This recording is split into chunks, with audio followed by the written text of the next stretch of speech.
حضرت مولانا عبد الباقی صاحب رحمت اللہ علیہ آج یہ کہتے ہوئے واقعی میری تشویش محسوس ہوتی ہے، لیکن ظاہر ہے خدا کی قضا اور قدر کے سامنے کچھ نہیں کیا جا سکتا ہے. یہ اللہ کا فیصلہ ہے.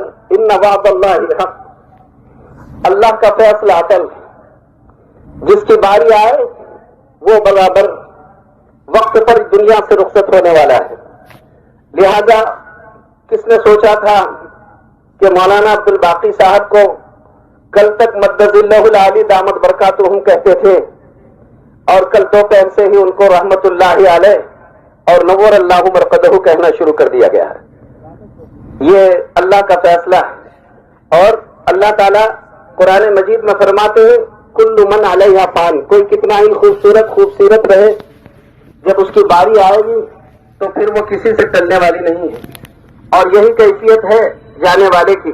لیکن جانے والا اس شان سے جائے کہ کہنے والے نے بہت اہم بات کہی ہے، جب آپ ہم سب دنیا میں آئے تو آتے وقت پورا گھر اور خاندان ہنس رہا تھا، سارا خاندان ہنس رہا تھا، لیکن آپ کو پتا ہے کہ آنے والا رو رہا تھا.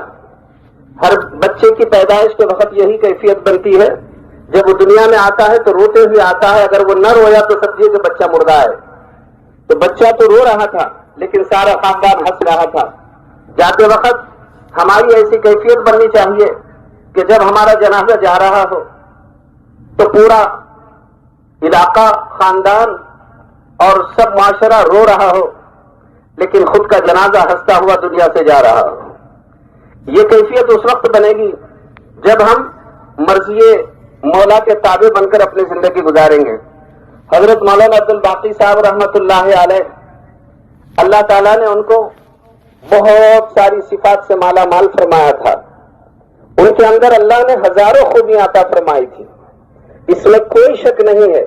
ضلع بیڑ کے وہ بہت بڑے سپورٹ تھے، ضلع شہر کے لیے بلکہ پورے علاقے کے لیے اللہ تعالیٰ نے ان کو ایک اہم کام کے لیے منتخب فرمایا تھا. وہ آئے، جلدی سے اپنا کام کر گئے اور چلے گئے. وہ تو اب اللہ کی رحمت میں چلے گئے، مسئلہ تو پیچھے رہنے والوں کا ہے کہ وہ اپنی فکر کریں. تو یہ بڑی اہم بات ہے. انہوں نے اپنا کام پورا کر کے چلے گئے، الحمدللہ.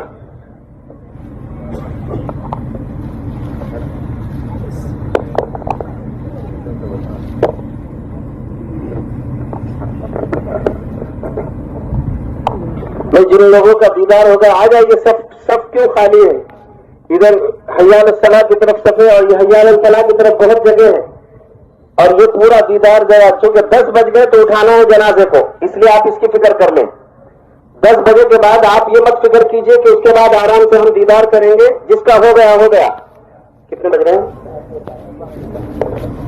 جن کا ہو گیا وہ صفوں میں آ جاؤ. اور بھائی جو لوگ وہاں ہیں وہ جنازہ اٹھانے کی تیاری کرنا ہے بس. اور جن کا نہیں ہوا وہ پریشان مت ہو، یہ شکایت نہ کریں کہ بھئی ہمیں کیوں دیدار نہیں کرایا گیا. دراصل میں نے پہلے ہی بات عرض کیا کہ دیدار کرنا نہ عبادت ہے نہ دیدار کرانا عبادت ہے. یہ رسم ہمیں توڑ دینا چاہیے. جب وقت ہو گیا پھر اس میں کسی کا کوئی انتظار نہیں ہونا چاہیے. لہذا جو احباب لائن میں ہیں وہ جلدی سے اپنا کام مکمل کر لیں اور جنازے کو اٹھانے کی تیاری میں لگ جائیں. وہاں بھیڑ نہ بنا دیں. جو احباب درخت کے نیچے کھڑے ہوئے سب تیار ہو رہی ہے، بھائی آ جاؤ. آپ اس بات کی فکر میں نہ رہیں کہ ہم آرام سے دیدار کریں گے. بالکل آپ ایک 5 منٹ کا وقت سمجھ لیجیے، 5 منٹ میں جنازہ اٹھا لیا جائے گا. اور یہاں نماز جنازہ تیار ہے، بس آپ 5 منٹ کا وقت ہے، اسی کو سمجھیے اور جنازہ یہاں لے کر آنا ہے. قطعی طور پر آپ اس بات کی فکر میں مت رہے کہ ہم آرام سے دیدار کرتے رہیں گے. صرف 5 منٹ میں جنازہ اٹھانے والے وہاں جتنے احباب ہیں ہمارا یہ اعلان سن لیں، کسی کی روح رعایت کیے بغیر. چونکہ ایسا مسئلہ نہیں ہے کہ جس نے دیدار نہیں کیا وہ کسی بات سے محروم ہوا. اصل چیز نماز جنازہ پڑھنا ہے. آپ نماز جنازہ کے لیے آئے ہیں. چند باتیں ضروری طور پر آپ سن لیں. حضرت مولانا عبد الباقی صاحب رحمت اللہ علیہ السامی ماشاءاللہ ایک بڑے عالم دین رہے. اللہ نے پورے ضلع میں ان سے بہت بڑی بڑی خدمات لیا. ان کی خدمات میں ان کی بنیادی خدمت امت کے نونہالوں کی فکر کرنا ہے. اور انہوں نے اللہ کا شکر ہے اپنے شہر بیڑ میں خصوصاً اور پورے ضلع میں اور اس کے واسطے سے پورے مرحتوارے میں مکاتب قرآنیہ کا اللہ نے ان کو جال پھیلانے کا بہت بڑا ذریعہ فرمایا. ان کی ایسی فکر اور کوڑائی، انہوں نے ایسے کئی خواب بھی دیکھے کہ نیند میں بھی انہیں مکتب نظر آ جایا کرتا تھا. اور امت کے نونہالوں کی ایسی فکر، 3 دن پہلے ہی وہ کسی خاص مقصد سے حاضر ہوئے اور انہوں نے کہا کہ اپنے کو بس ابھی چھٹیاں ہو رہی ہیں اور یہ چھٹیوں میں بھی امت کے عقائد بہت بگڑ رہے ہیں، ہم کو ایک چھوٹا سا ایسا مختصر سا نصاب مرتب کرنا ہے کہ اس کے ذریعے سے امت کے نونہالوں کا کچھ کام بن جائے. تو حافظ ذاکر صاحب اور مولانا عبدالباقی صاحب خاص یہ مقصد ذہن میں لے کر کے بھائی ہم کو جو ہے امت کے عقائد کی فکر کرنا ہے.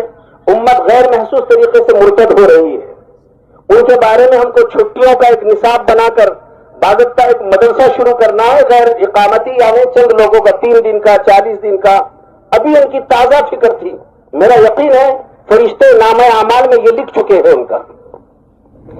اور یہ سینکڑوں جتنے مکاتب ہیں، آپ تو قرآن مجید قرآن خوانی ہوگی بول کے اعلان کرتے ہیں، انہوں نے قرآن خوانی کا ایسا پودا لگایا ہے کہ قیامت کے دن تک یہ سلسلہ چلتا رہے گا. کتنے معصوم بچے قرآن مجید پڑھ رہے ہوں گے. اور اللہ تعالیٰ اسی لیے حدیث میں ہے انسان جب مر جاتا ہے تو 3 باتوں کے علاوہ سارا رشتہ ختم ہو جاتا ہے. بھائی دیکھیے، جنازہ اٹھانے کی تیاری کر لیجئے، وہاں جو احباب ہے بس جنہوں نے دیکھ لیا، جزاک اللہ، آپ معذرت کو قبول فرما لیں. اور وجہ یہ ہے کہ اب زیادہ تاخیر اس وجہ سے بھی نہیں کہ پہلے ہی بہت تاخیر ہو چکی ہے اور اس کے پیچھے کچھ وجوہات رہی. الحمدللہ حضرت مولانا عبدالباقی صاحب کا جہاں ایک نظام مکاتب قرآنیہ کا تھا، ایک مدرسہ انہوں نے قائم کیا، مدرسہ مبلغ الاسلام. وہاں پر حفظ کا، عالمیت کا کورس بھی انہوں نے چلایا. اسی کے ساتھ ساتھ خدمت خلق، ایسے کتنے ہی غریب اور محتاج کا پیٹ بھرنے کا اللہ نے ان کو ذریعہ بنایا جو انتظار کرتے رہے.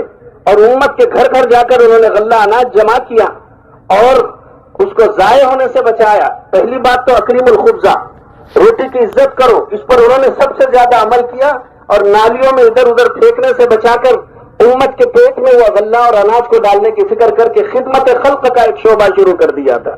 یقیناً یہ ان کے لیے صدقہ جاریہ ہوا.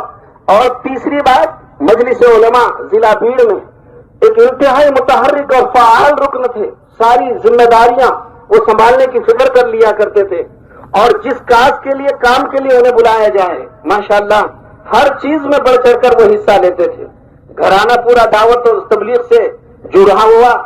ان کا بچہ مولانا انس سلمہ، یہ جو ہے ہمارے جو ہے پنجاب منیار کوٹلا، یہ 1 سال کے لیے جماعت میں چل رہے تھے. تو جیسے ہی معاملہ ہوا تو ہمارے شہر کے ذمہ دار جناب طلحہ بھائی نے، ان کے فرزند بھی دونوں ساتھ میں تھے، ان کو اطلاع کی اور وہ جو ہے ہوائی جہاز کے ذریعے سے وہاں سے دلی سے روانہ ہوئے اور ان کو پہنچنے میں کافی تاخیر ہوئی. صبح میں تقریباً 7 ساڑھے 7 بجے وہ بچہ یہاں بھیڑ میں پہنچا ہے. یہ جو اتنا وقت کرنا مناسب یقیناً نہیں تھا، لیکن چونکہ ان کا اپنا ایک بڑا فرزند تھا اور گھر والوں کی طرف سے یہ تقاضا تھا کہ وہ بچے کے دیدار کے بغیر مناسب نہیں رہے گا، اس کی زندگی کا مسئلہ ہے. اس مجبوری کے ماتحت اسے تاخیر کیا گیا تھا. وہ بچہ سال میں الحمدللہ شعبان سے چل رہا ہے اور وہ وقت اللہ کے راستے ہی میں تھا. اور ایک اور عظیم بات، حضرت مولانا بھائی جنازہ اٹھا لیجئے بھائی، اور جنازہ اٹھا کر ادھر سائڈ سے لاؤ، صفے نہیں توڑی جائے گی. صفے جو ہے جہاں کے وہیں رہے گی، صفوں کو توڑا نہیں جائے گا، وہ کنارے سے جنازے کو لایا جائے گا. تو جنازہ اٹھا لیا جائے. جنازہ اٹھانے والے جو اٹھا لیں بس وہی اٹھا لیں اور وہی لے کر آئے کنارے سے. حی علی الصلاۃ کی طرف سے جنازہ پورا کنارے سے اٹھا کر لے کر آیا جائے. ایک اہم بات آپ سمجھیے، حضرت مولانا کل جو ہے ان کے گھر سے جمعہ کی نماز انہوں نے خانقاہ مسجد میں ادا فرمائی اور نماز پڑھنے کے بعد مولانا اپنے گھر سے چلے، اس نیت سے چلے کہ وہ عیادت کے لیے، ان کی ممانی صاحبہ کی عیادت کے لیے اورنگ آباد جانا چاہتے تھے، عیادت کے لیے جانا چاہتے تھے. اور اپنے گھر سے نکلے اور ان کی ہمشیرہ کے گھر تک پہنچے تو وہیں ان کی طبیعت خراب ہو گئی اور وہاں طبیعت خراب ہو کر وہیں پر وہ یہ حادثہ پیش آیا. تو ایک بات سن لیں، جنازے والے سیدھا کنارے چلے جاؤ، صفوں کو نہ توڑیں، صفوں کو نہ توڑیں، بیچ میں مت لاؤ، بالکل کنارے لے جاؤ بھائی، صفے مت توڑو، یہ نہیں، غلط کر رہے ہیں آپ لوگ، صف مت توڑیے، صف مت توڑیے، کنارے لے جاؤ، لے جاؤ، کنارے لے جاؤ اور کنارے سے لے کر آؤ۔ تو مولانا جو ہے وہاں سے اپنی ممانی صاحبہ کی عیادت کے لیے جا رہے تھے۔ اب آپ اندازہ لگائیے، حدیث پاک میں ہے کہ جو شخص عیادت کے لیے اپنے گھر سے نکلے، اور جب اپنے گھر سے وہ عیادت کرنے کے لیے کسی کو جا رہا ہو، یعنی کسی بیمار پرسی کے لیے، تو حدیث میں ہے کہ گھر سے نکلنے سے لے کر واپس آنے تک وہ جنت کے کیاری میں رہتا ہے۔ یہ حدیث ہے، وہ جنت کے کیاری میں رہتا ہے۔ یقیناً مولانا کے بارے میں یقین کر لیجئے کہ وہ جنت کے کیاری میں تھے اور جنت ہی میں چلے گئے۔ اور یہی بات واقعی کہ وہ اللہ کے دین سے جڑے ہوئے رہے اب تک، آخر تک دین کی فکریں اور دین کی کوششوں میں انہوں نے اپنی پوری زندگی گزاری۔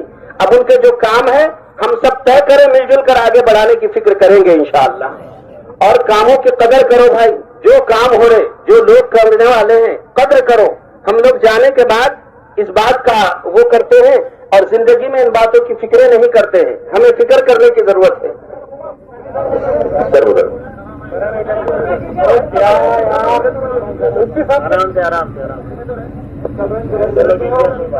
کپڑا چھوڑ دو، نماز جنازہ بھائی جب مل جاؤ، جو احباب باہر کھڑے ہیں وہ مل جاؤ۔ نماز جنازہ میں دو ہی فرض ہے، کھڑے ہونا اور کھڑے ہو کر 4 مرتبہ اللہ اکبر بولنا۔ نماز بھائی سب لگا دو، سب بھائی آواز مت کرو، سب لگا دو، ایک سب آگے ہو جائے۔ نماز جنازہ میں 2 فرض ہے، کھڑے ہونا، 4 مرتبہ اللہ اکبر بولنا۔ نیت اس طرح کرتے ہیں، میں نماز پڑھتا ہوں اللہ کے واسطے، دعا کرتا ہوں میت کے واسطے۔ نمبر 3 اہم بات یہ ہے کہ نماز جنازہ کے وقت، بھائی یہ ذرا ضروری بات سن لیں، مولانا پر انسان ہے، کام کرنے کے دوران 19-20 ہوتا ہے، کبھی غصہ کرنا پڑتا ہے، کبھی نرمی کرنی پڑتی ہے، کسی کو تکلیف پہنچ سکتی ہے۔ میں بصمیم قلب ان کے تمام برادران کے جانب سے اور پوری ہماری مجلس علماء کی طرف سے اور دعوت کے مکمل ذمہ داروں کی طرف سے آپ کی خدمت میں اعلان کرتا ہوں کہ مولانا سے کوئی بھی اگر واسطہ بالواسطہ کسی عنوان کی جسمانی، روحانی، مالی تکلیف پہنچی ہے، اللہ کے لیے آپ معاف فرما دیں۔ اور ہر جنازے میں یہی بات کہ یہاں کھڑے ہوتے وقت، جنازے پہ کہیں بھی کھڑے ہو تو یہ نیت کر کے کھڑے ہو، ان کا کوئی حق ہے تو میں نے اللہ کے لیے معاف کر دیا، اور اللہ کے لیے معاف کیجیے۔ اور دوسری بات، نماز جنازہ درد اور فکر کے ساتھ پڑھیے، پڑھتے وقت ہر شخص کے آنکھوں سے آنسو ہر جنازے میں رہنا چاہیے، اس جنازے میں بھی، ہر جنازے میں بھی۔ جنازہ نماز کے بعد یہاں سے پھر قبرستان تکیہ مسجد میں جائے گا۔ حدیث پاک میں ہے، جس شخص نے میت کو 3 مرتبہ کندھا دیا، 3 مرتبہ سیدھا کندھا ایک بار لے لیے، پھر پیچھے والا یہ ایک، اور پھر الٹے طرف سے یہ ہوا 1 مرتبہ، پھر دوسری مرتبہ پھر سیدھے طرف پیچھے طرف سے، پھر بائیں طرف پیچھے طرف سے یہ 2 مرتبہ، پھر تیسرے مرتبہ پھر سیدھے طرف پیچھے طرف سے، اور بائیں طرف سے پھر اگلا اور پیچھے، یہ ہوا 3 مرتبہ۔ حدیث میں ہے، جس میت کو جو مسلمان 3 مرتبہ اس طرح کندھا دے، دنیا میں اس پر اللہ کا جو، دنیا میں اس مسلمان کا جو حق اس پر تھا، یہ 3 مرتبہ کندھے دینے کی وجہ سے اس نے وہ حق ادا کر دیا۔ ہر جنازے میں اس بات کی فکر کریں، کندھا دیتے وقت لا الہ الا اللہ پڑھیں، چلتے وقت لا الہ الا اللہ پڑھیں، قبرستان میں وہاں بھیڑ بھاڑ نہ کریں، وہاں پر بھی چونکہ جگہ بہت زیادہ کنجسٹ ہے، اور پھر وہاں پر جو ہے بہت امکان ہے کہ وہ مٹی گھسریں، لہذا مسجد میں کھڑے ہوں، اور جہاں تدفین ہو رہی ہے ضروری احباب وہاں تک جائیں، اور اتنے ہی لوگ وہاں پر رہے تدفین کے موقع پر، اور باقی لوگ جو ہے مسجد کے اطراف میں رہیں۔ اس بات کا بھی جاتے وقت خصوصی طور پر خیال کریں، اور تمام احباب اس بات کی فکر فرما لیں کہ اپنے اپنے علاقوں میں جہاں بھی وہ رہیں 3 مرتبہ سورہ اخلاص پڑھ کر روانہ ہوں، اور مولانا نے جو محنت کوششیں کی دل کے گہرائیوں سے ان کے حق میں دعا بھی فرماتے رہے۔ نماز سے پہلے کوئی دعا نہیں، نماز کے بعد کوئی دعا نہیں، اس وجہ سے کہ نماز جنازہ خود مستقل مکمل کمپلیٹ ایک دعا ہے. ایک صفحے درست ہو گئی, سب میں مل کر کھڑے ہو جاؤ. اور ایک اہم بات یہ ہے کہ مولانا کے پر کسی عنوان کا پہلی بات تو یہ ہے کہ آپ اس وقت تو سب بولے ہم نے اللہ کے لیے معاف کر دیا, اور دوسری بات اگر کسی کو لینا ہے تو مولانا کے بڑے برادر جناب عتیق بھائی اور پھر اسی طرح نوید بھائی, یہ دونوں جو ہے اس کے معاملے کے ذمہ دار, انہوں نے کہا کہ ہم سے براہ راست آ کر آپ اپنا حق کا مطالبہ کر سکتے ہیں جس عنوان کا بھی ہے. لیکن بھائی دل میں نہ رکھیے, اللہ کے واسطے معاف کیجئے, اور اگر ہے ان کا اگر آپ کے طرف ہے تو لا کر دیجئے, اور آپ کا ہے تو آپ ان کے پاس سے آ کر لے جا سکتے ہیں. اللہ تبارک و تعالی سنت شریعت کو زندگی کے ہر موڑ پر ہم سب کو زندہ کرنے کی توفیق عطا فرمائے. نماز ادا کی جا رہی ہے.